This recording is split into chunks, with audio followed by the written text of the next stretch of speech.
Case में इजाफा देखा जा रहा है। देश में सक्रिय कोविड मामलों की संख्या 5,700 को पार कर गई है। फिलहाल देश में एक्टिव केस 5,755 हैं। वहीं पिछले 24 घंटे में 4 लोगों की जान चली गई है। पिछले 24 घंटे में 391 नए मामले सामने आए हैं। वहीं 760 लोग कोरोना से ठीक हुए हैं। देश में कोरोना से सबसे ज्यादा प्रभावित राज्य है केरल। इसके बाद गुजरात, पश्चिम बंगाल और दिल्ली का स्थान है। केरल में सबसे ज्यादा मामले दर्ज किए जा रहे हैं। कोरोना संक्रमण से सबसे ज्यादा प्रभावित राज्य केरल है, जहां एक दिन में 127 नए मामले दर्ज किए गए हैं और फिलहाल यहां एक्टिव केस 1,806 हैं। गुजरात में 102 नए मामले दर्ज किए गए हैं। 68 लोग ठीक हुए हैं। फिलहाल गुजरात में एक्टिव मामलों की संख्या 717 है। देश की राजधानी दिल्ली की बात करें तो शनिवार को दिल्ली में 73 नए केस मिले हैं और अब राजधानी में कुल एक्टिव केस की संख्या 665 हो चुकी है। 1 जनवरी 2025 से अब तक यहां 7 लोगों की मौत हो चुकी है। पश्चिम बंगाल में 622 एक्टिव केस हैं। यहां पिछले 24 घंटे में 26 नए मामले सामने आए हैं और 88 रिकवरी दर्ज हुई है।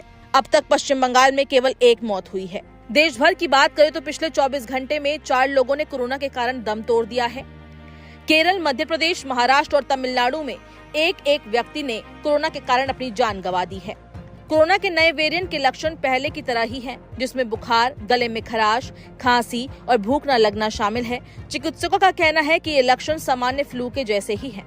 हालांकि विशेषज्ञों ने चेतावनी दी है कि हमें सतर्क रहने की जरूरत है।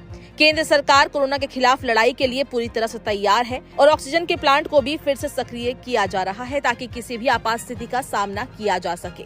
स्वास्थ्य मंत्रालय ने नागरिकों से कोरोना प्रोटोकॉल का पालन करने की अपील की है। लोगों को सलाह दी जा रही है कि अगर जरूरी ना हो तो घर से बाहर ना निकलें और अगर घर से बाहर जाते भी हैं तो मास्क जरूर पहनें।